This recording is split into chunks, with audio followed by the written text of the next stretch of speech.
Boa tarde, meus amigos. Sejam todos bem-vindos a mais este nosso querido estudo.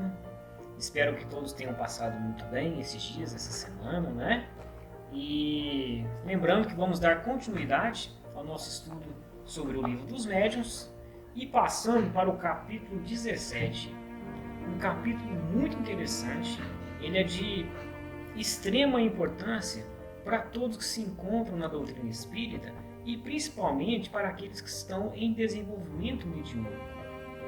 Este capítulo específico, ele traz muito sobre o desenvolvimento dos médiuns de psicografia, porque querendo ou não, é uma mediunidade muito procurada, muito cobiçada e muito cobrada. A psicografia, o médium sério de psicografia, ele se sente muito cobrado, principalmente quando o trabalho é realizado de forma aberta ao centro. Cartas de entes queridos. Não é fácil essa mediunidade, mas ela tem uma grande responsabilidade que nós, como médiuns, devemos ter muita cautela mesmo. Acatar esses ensinamentos e colocar ele realmente em prática. Esse capítulo é especial neste conteúdo do médium de psicografia, tá bom? Então vamos lá, formação dos médiuns. Questão 200. Desenvolvimento da mediunidade. Ocupar-nos-emos especialmente aqui dos médiuns escreventes, porque esse gênero de mediunidade é o mais difundido, e de outra parte porque é, ao mesmo tempo, o mais simples, o mais cômodo, o que dá os mais satisfatórios e mais completos resultados. É também aquele que todo mundo ambiciona. Infelizmente, não há até o presente nenhum diagnóstico que possa indicar, mesmo aproximadamente, que se possui esta faculdade. Os sinais físicos pelos quais certas pessoas acreditam ver indícios, nada tem de certos.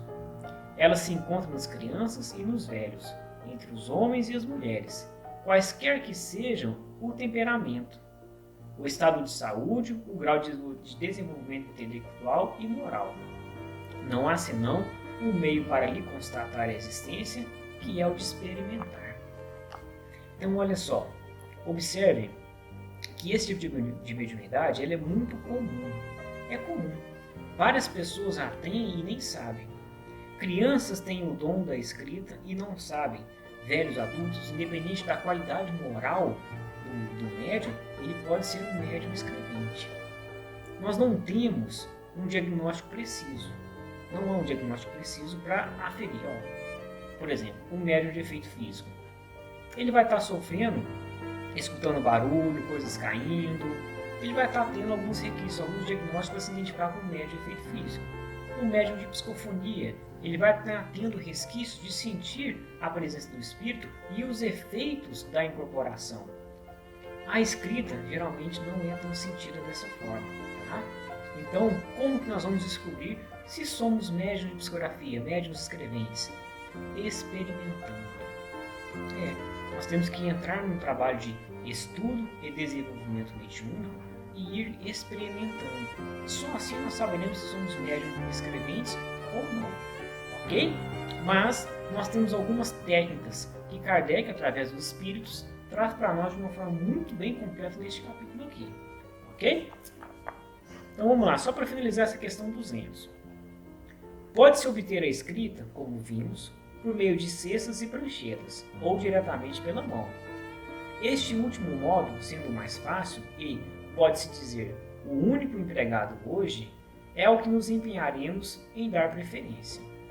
O procedimento é o mais simples. Consiste tão unicamente em tomar um lápis e um papel, e se colocar na posição de uma pessoa que escreve, sem outra preparação. Mas para que se tenha sucesso, várias recomendações são indispensáveis. Então as recomendações vão vir aqui que são indispensáveis para um bom trabalho. Não tem uma técnica exclusiva. Olha, você tem que fazer de tal forma. Não tem, não existe uma forma. Aquele que se dizer que a forma específica é essa, pode-se inclusive ter-se como um charlatão. Tá? Não tem uma forma específica. Cada médium vai ter o seu meio, o seu modo de estar realizando um trabalho desse. Mas existem regras e são indispensáveis para um bom trabalho. Vamos estar vendo elas direitinho aqui, tá bom? Então olha só, questão 201. Como disposição material, recomendamos evitar tudo que possa embaraçar o livre movimento da mão. A mão tem que estar livre, tá? É mesmo preferível que esta não repouse inteiramente sobre o papel. A ponta do lápis deve apoiar suficiente para traçar, mas não o bastante para sofrer resistência.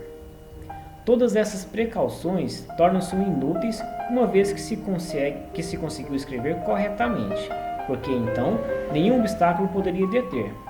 Essas não são senão as preliminares do aprendiz. Então inicie-se algumas técnicas aqui para aquele que está iniciando esse desenvolvimento mediúnico, está trazendo as primeiras escritas dele. Então o lápis tem que estar mais levezinho, a mão não totalmente apoiada na folha, evita qualquer obstáculo, porque no momento de concentração que o médium se encontra aí para escrever, como ele não está tão acostumado à escrita, qualquer empecilho pode fazer ele desconcentrar e perder a conexão com o espírito comunicante. Ok? Então, muito importante. Claro, depois que esse médium está bem treinado e tudo mais, isso não é um problema para ele mais. Ok? Perfeitamente. Então, vamos lá. Questão 202. É indiferente servir-se da caneta ou do lápis. Certos médiuns preferem a caneta, mas essa não pode convir senão aqueles que estão formados e que escrevem pausadamente. Aos que escrevem com tal velocidade que o uso da caneta seria quase impossível, ou pelo menos muito incômodo. Ocorre o mesmo quando a escrita é brusca e irregular, ou quando se comunicam espíritos violentos, que batem com a ponta e a quebram, destroçando o papel. Bom, a questão da caneta aqui, da preferência do lápis ou da caneta, hoje, em nosso tempo, ela é indiferente, tá? Mas olha só, naquele tempo a caneta, ela era um pouco mais rudimentar. Era necessário que nós molhássemos a caneta, a pontinha dela na tinteira, para poder continuar escrevendo. Hoje não, nós temos a caneta já com a tinta direto nela, então você pode escrever por horas e horas ali que não vai ter incômodo nenhum. É leve, é macia, não vai ficar quebrando ponta. Naquele tempo realmente era um pouco mais rudimentar a caneta. Então dava-se preferência ao lápis, tá? Mas isso vai ser de cada médium. Não há problema nenhum estar sendo desenvolvido com a caneta ou com o lápis. Nós não vemos empecilho algum em relação a isso. Naquele tempo era um empecilho prático, material, porque a caneta era rudimentar naquele tempo. Então hoje nós não temos qualquer objeção quanto a isso, ou mesmo qualquer recomendação, porque a caneta hoje em dia é muito fácil. Então vai da vontade do médium. Quanto mais ele se sentir confortável, seja com a caneta ou seja com o lápis, essa vai ser a forma, o material de escrita dele, tá? Questão 203. O desejo de todo médium aspirante, naturalmente, é o de poder se comunicar com o espírito de pessoas que lhe são caras, mas deve moderar sua impaciência, porque a comunicação com um espírito determinado frequentemente oferece dificuldades materiais que a tornam impossível para o principiante. Para que um espírito possa se comunicar, é necessário, entre ele e o médium, relacionamento fluídico, que não se estabelece sempre instantaneamente. Não é senão à medida que a faculdade se desenvolve que o médium adquire, pouco a pouco, a aptidão necessária para entrar em relação com o primeiro espírito que chegue. Essa questão ainda continua aqui, tá bom? Vamos só fazer uma pausazinha. Então, olha só. Aquele médium iniciante, nem sempre, ou quase sempre ele não vai conseguir ter o contato direto com aquele espírito que ele queira comunicar. Bom, então vamos lá usar um exemplo. Esse médium teve o desencarne do seu avô. E ele quer uma psicografia do seu avô e tenta evocar aquele avô para poder trazer a comunicação. Se esse médium não está com a ferramenta totalmente desenvolvida, ele não vai conseguir, porque não tem afinidade fluídica suficiente. A ferramenta não se desenvolveu para evocar e ter acesso a esse espírito. Então, muitas das vezes, esse início da sua psicografia, das suas escritas, será realizado pelo seu anjo da guarda, pelo espírito protetor. pelo mentor amigo que toma conta do desenvolvimento mediúnico da casa. Então esse mentor vai ter condição de se afinizar melhor com esse médium. E essas escritas no início poderiam ainda ter um cunho muito anímico, ou seja, do médium mesmo. Então nem sempre ele vai ter a condição de ter um contato específico com aquele espírito ao qual ele está evocando.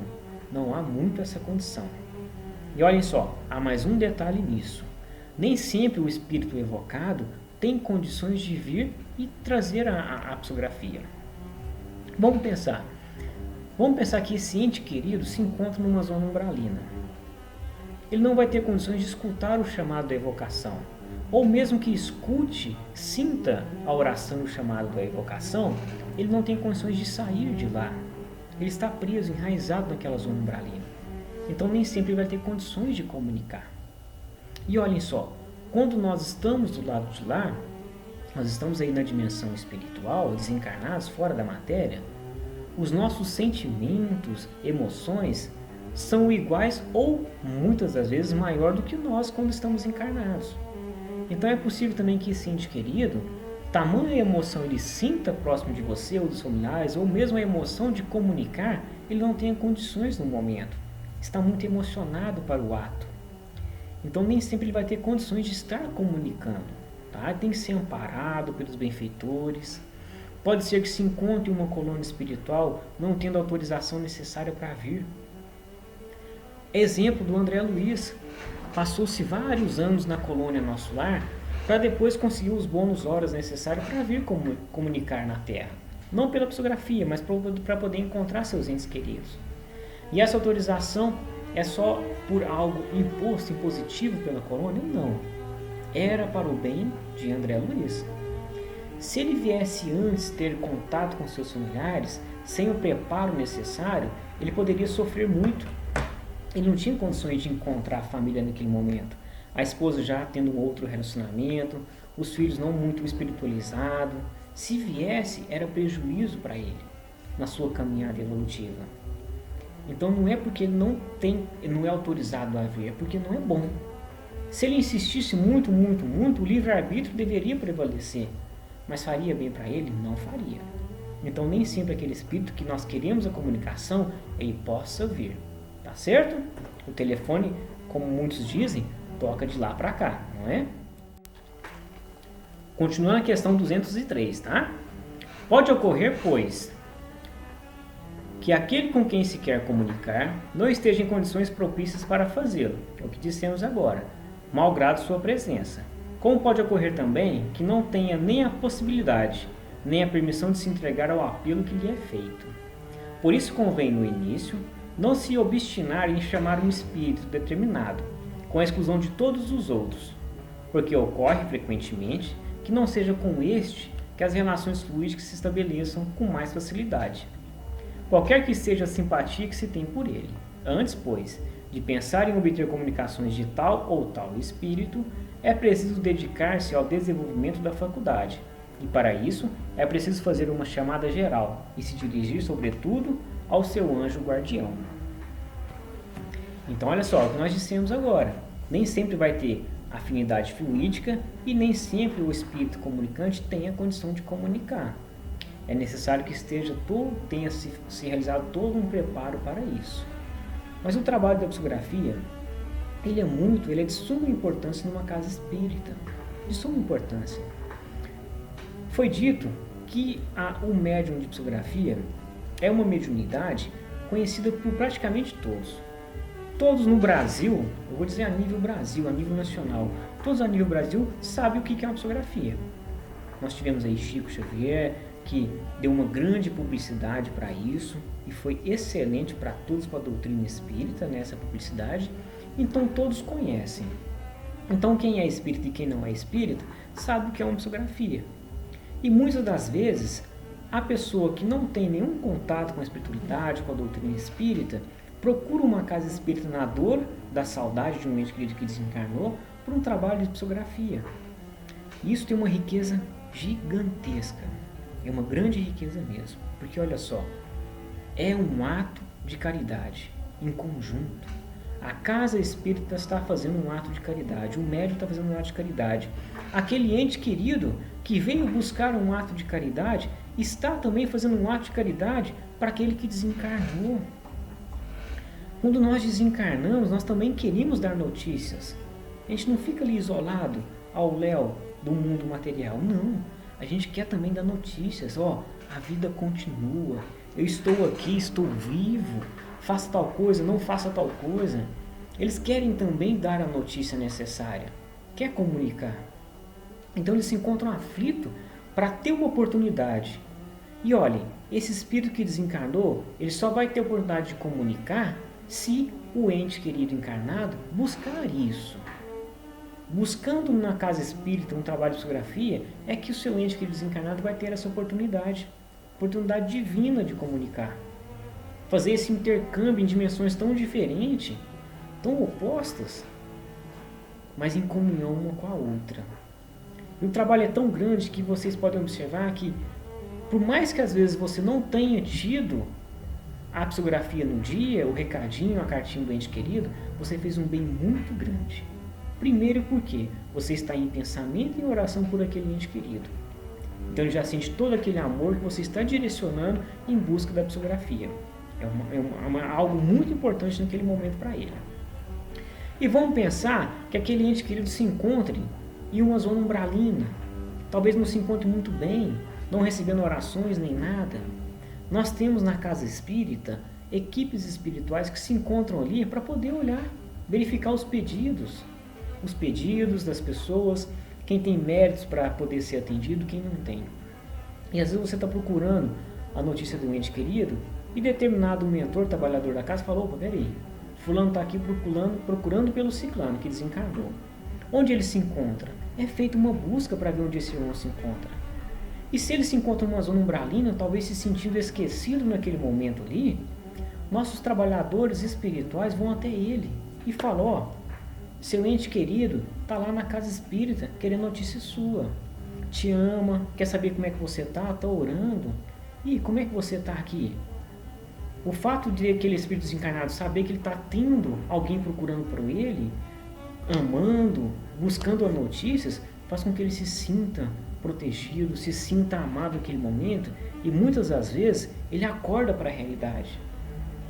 Acorda, é acolhido, levado para uma colônia espiritual. Ele dá o primeiro passo, em razão de quê?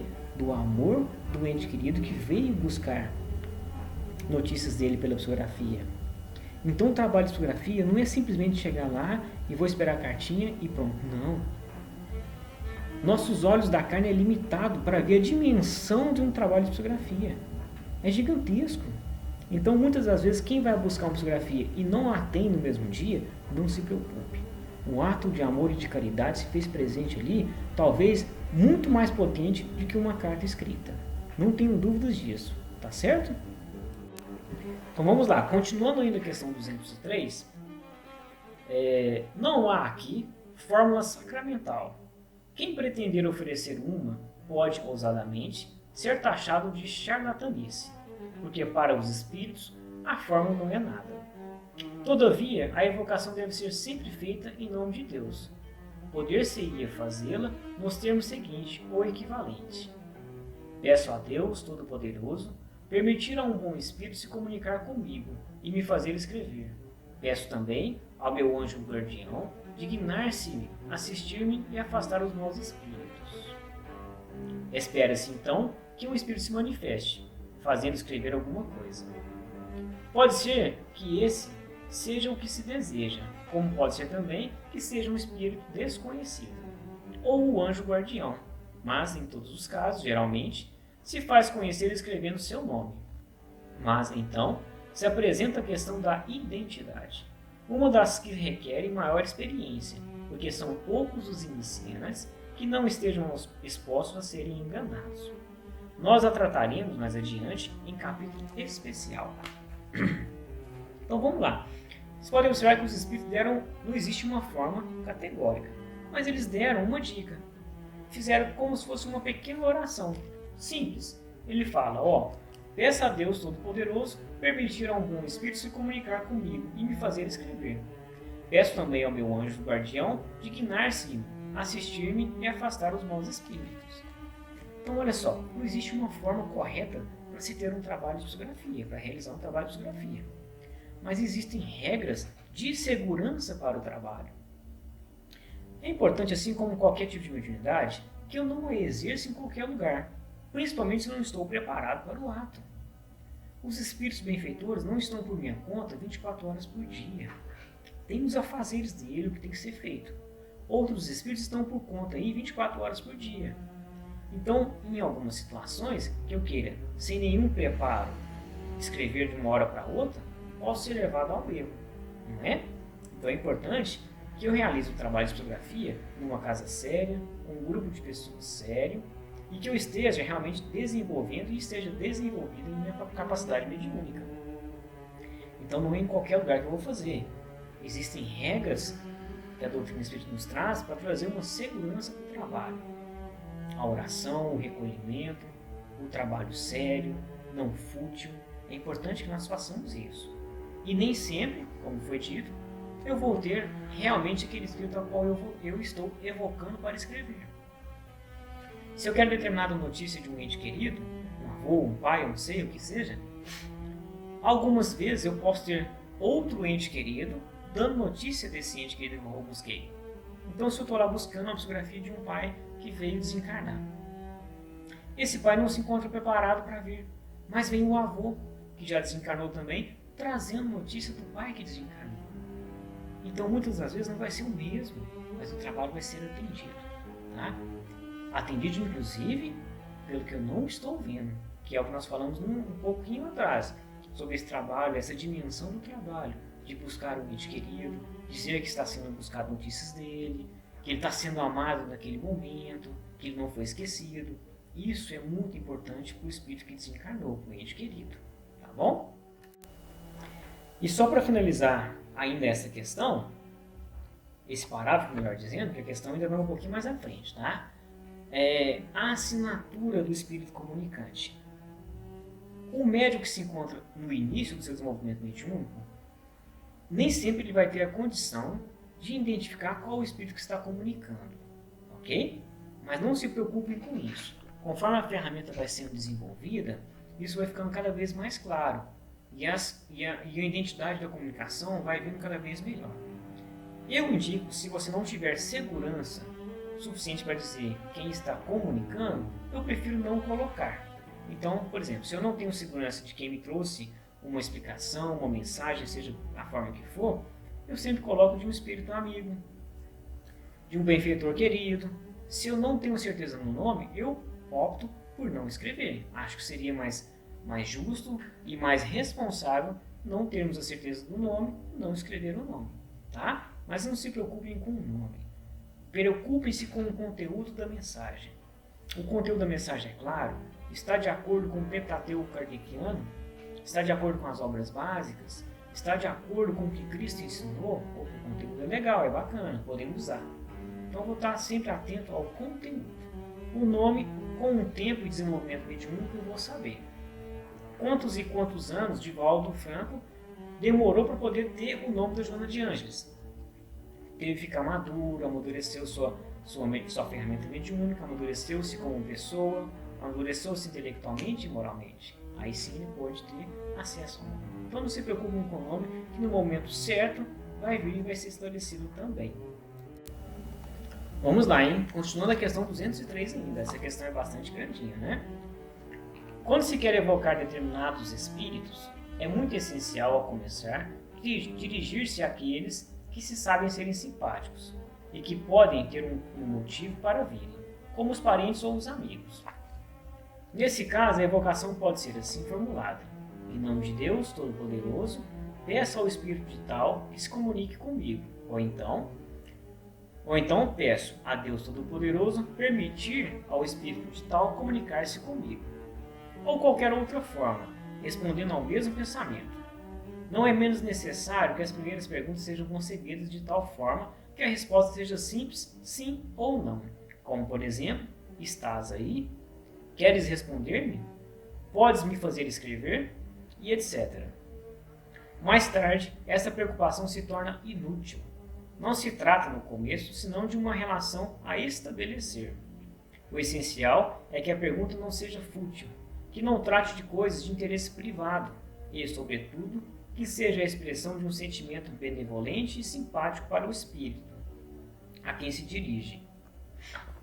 Então, olha só, aquele que se encontra iniciando e deseja trabalhar a sua psicografia para evocar determinado espírito, ele deve iniciar com aqueles espíritos que possivelmente sejam simpáticos a ele. Então a evocação pode ser de um ente querido, de um amigo, do espírito protetor. Então a evocação pode se iniciar nesse sentido. E para se estabelecer a comunicação, pode também utilizar essa forma direcionada pelos espíritos. E começar com perguntas simples, de sim ou não. Conforme vai sendo desenvolvido, isso fica muito natural. Essa comunicação fica muito natural. Então não há necessidade de se estabelecer essa relação. A relação já está estabelecida, então entra em evocação, entra em concentração, acalmando os pensamentos, acalmando o coração, acalmando a mente. É necessário esse recolhimento e a comunicação vai vir de uma forma muito natural, muito tranquila. Mas no início, pode-se utilizar-se dessa forma que é ensinada para nós aqui no finalzinho da questão 203. Tá certo? Questão 204. Uma coisa ainda mais importante do que o modo de chamar é a calma e o recolhimento unidos a um desejo ardente e a firme vontade de ser bem-sucedido. E por vontade não entendemos aqui uma vontade efêmera, que atua por intervalos e que a cada minuto se interrompe por preocupações, mas uma vontade séria, perseverante e contínua, sem impaciência nem desejo febril. O recolhimento é favorecido pela solidão, pelo silêncio e o afastamento de tudo que possa causar distrações. Não resta mais, então, do que durante 10 minutos ou um quarto de hora, ou mais cada vez, e isso durante 15 dias, um mês, 2 meses, ou mais se for preciso. Conhecemos médiuns que não se formaram senão depois de 6 meses de exercício, enquanto que outros escrevem corretamente desde a primeira vez. Então, olha só, mais do que a forma de evocação, é a forma que nós vamos estar trabalhando essa ferramenta mediúnica. A forma que nós vamos estar trabalhando ela. Então, olha só, o recolhimento é extremamente necessário. É muito difícil comunicarmos pela psicografia o espírito ditando pensamentos se eu estou com a mente totalmente em turbilhão. É muito difícil eu me concentrar nos pensamentos que estão sendo ditados para mim se eu estou pensando em outras situações também. A comunicação vai ser difícil de se ter nesse momento, vai ser confusa. Então é necessário que o médium se prepare, que ele tenha uma educação de pensamento e de sentimentos. Porque olha só, se eu estou também com o meu sentimento conturbado, automaticamente o que eu sinto eu penso. Então eu conturbo tanto o meu sentimento, que se encontra ali de uma forma primitiva, ali primeiro, né? O sentimento conturbado faz com que eu tenha pensamentos conturbados. Então eu tenho que me recolher. Nós sabemos que nesse mundo de provas e expiações, essa encarnação nem sempre é fácil. Com certeza não. Por isso que ele nos ensina técnicas para fazermos isso diariamente, para que no momento correto, pelo menos naquele período, consiga me recolher. Então é exercício. Eu pego 10 minutos por dia ou um quarto da hora. E vou ali, tentando me recolher, me concentrar, entrar em contato com a atmosfera espiritual do ambiente. Eu vou me recolhendo para poder realizar o trabalho. É um treinamento que eu vou estar fazendo. Para poder o quê? Acalmar os pensamentos. Ter condição de escutar o espírito meditando. Principalmente o comum das psicografias. A psicografia mecânica é um pouco mais difícil, é rara. A maioria vai vir ditada pelo pensamento mesmo. Então tem que, concentração, tá? O regime do médium. Aqui principalmente, porque senão nós não vamos dar conta mesmo, tá? E olha só, no início, é muito possível, é extremamente comum que nós tenhamos comunicações anímicas, vindas de mim mesmo. Pensamentos não do próprio espírito, pensamento meu, muito misturado. Divaldo Franco diz que o início do médium psicografia, 90% é dele, 10% do espírito. 80% dele, 20% do espírito comunicante. Isso, conforme nós vamos trabalhando esse recolhimento, essa concentração, essa inversão se faz muito presente. Inversão de que forma? Passa-se para ser 80% do espírito comunicante e 20% nosso, do nosso pensamento, uma pequena contribuição nossa naquele momento da psicografia. Então nós temos que inverter essa chave, trabalhando de que forma? Utilizando-se das técnicas necessárias, o recolhimento, a concentração, o equilíbrio do médium. O médium tem que se equilibrar, não é? E olha só, nós temos que fazer o quê? Um desejo ardente e firme vontade de ser bem sucedido. Então tem que ter esse desejo ardente mesmo ali, a vontade de estar bem sucedido, de ser uma ferramenta útil para aquele momento, uma ferramenta de caridade para o momento, não é? E essa vontade não pode ser efêmera, ou seja, ela não pode ser passageira. Ah não, hoje eu estou com vontade de psicografar e trabalhar. Ah não, semana que vem eu já não estou com vontade de psicografar e trabalhar. Não, os espíritos não estão ali ao nosso bel prazer. Se marcamos um compromisso de ter essa comunhão, esse intercâmbio, a gente tem responsabilidade no trabalho e faça de forma correta, com responsabilidade. Emmanuel falou para o Chico, né, aquela vez, quando ele se encontrar, mas o que eu preciso para poder ser um bom médium? Disciplina, disciplina, disciplina. Foram as 3 regras que Emmanuel impôs ao Chico para poder realizar toda essa obra que ele fez. Então que nós tenhamos pelo menos um pouquinho dessa disciplina para poder estar realizando nossos trabalhos também. Questão 205. Para se evitarem tentativas inúteis, pode-se interrogar, como um outro médium, um espírito sério e avançado, ou seja, tentativas inúteis de fazer um trabalho de psicografia. Vou interrogar se eu sou ou não médium de psicografia. Mas deve-se notar que, quando colocada aos espíritos a questão de saber se é ou não médium, eles respondem quase sempre afirmativamente. O que não impede as tentativas de serem, frequentemente, infrutíferas.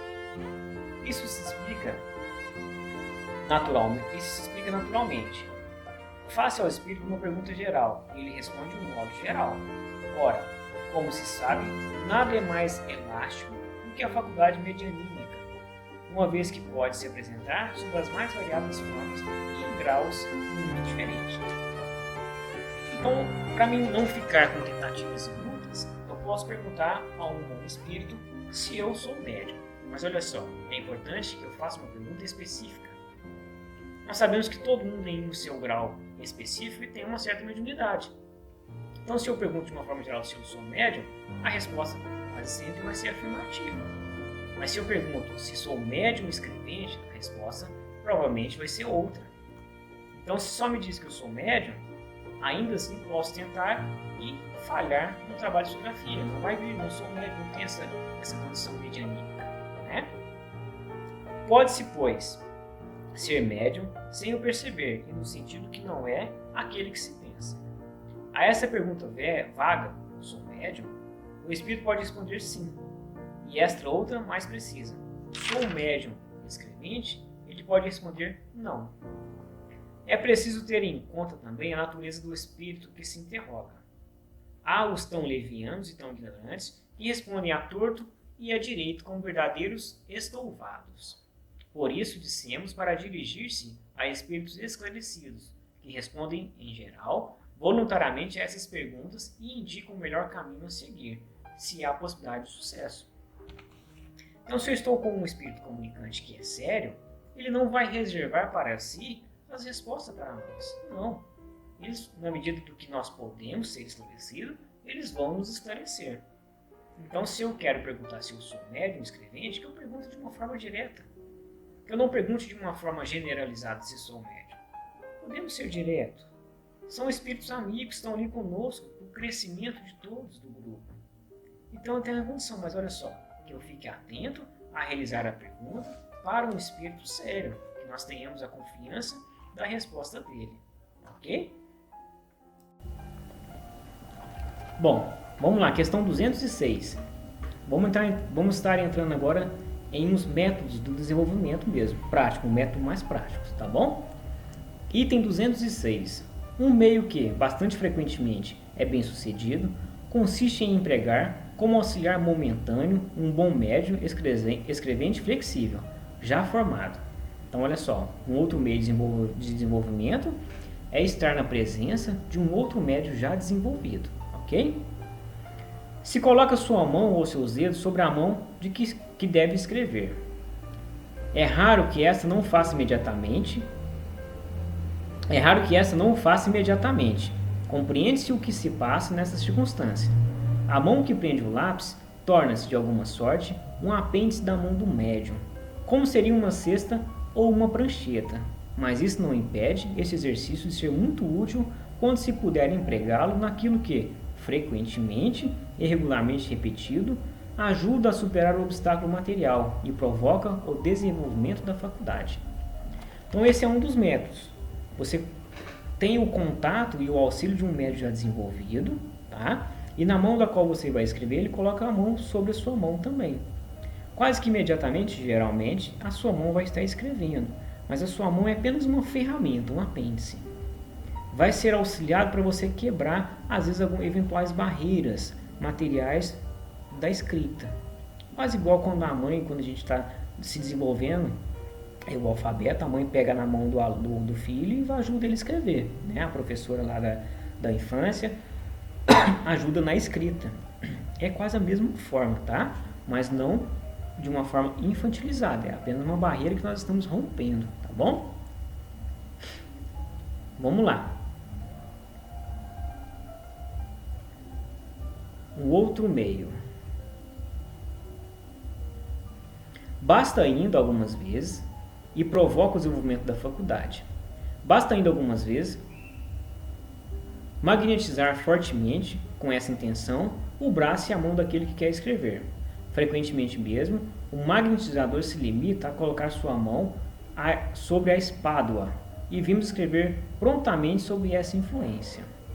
Então, olha só, o médium já desenvolvido, com a sua faculdade mediúnica de escrevente, ele chega naquele que está em desenvolvimento e coloca a mão sobre o ombro. Coloca a mão sobre o ombro dele. E também é um meio dele estar se desenvolvendo a faculdade medianímica da escrita. Então o médium vai auxiliar, em vez de pôr a mão na mão dele, vai colocar a mão no ombro. É também uma técnica, uma possibilidade, ok? O mesmo efeito pode igualmente se produzir sem nenhum contato e só pelo fato da vontade.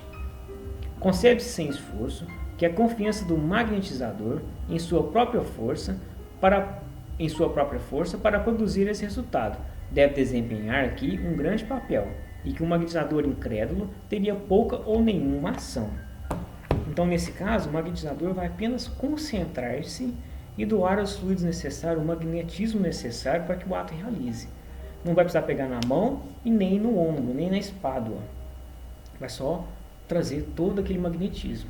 Mas ele tem que acreditar e ter fé que ele está doando esse magnetismo, senão não vai ter efeito nenhum, não é? Tudo está vinculado à vontade do médium, não é? A força do pensamento, do sentimento e da doação de energia naquele momento. Se ele se encontra incrédulo, não vai conseguir doar nada, não vai ter força de pensamento, de energia e de sentimento para aquele momento, tá? Então são 3 técnicas que eles nos passam aqui.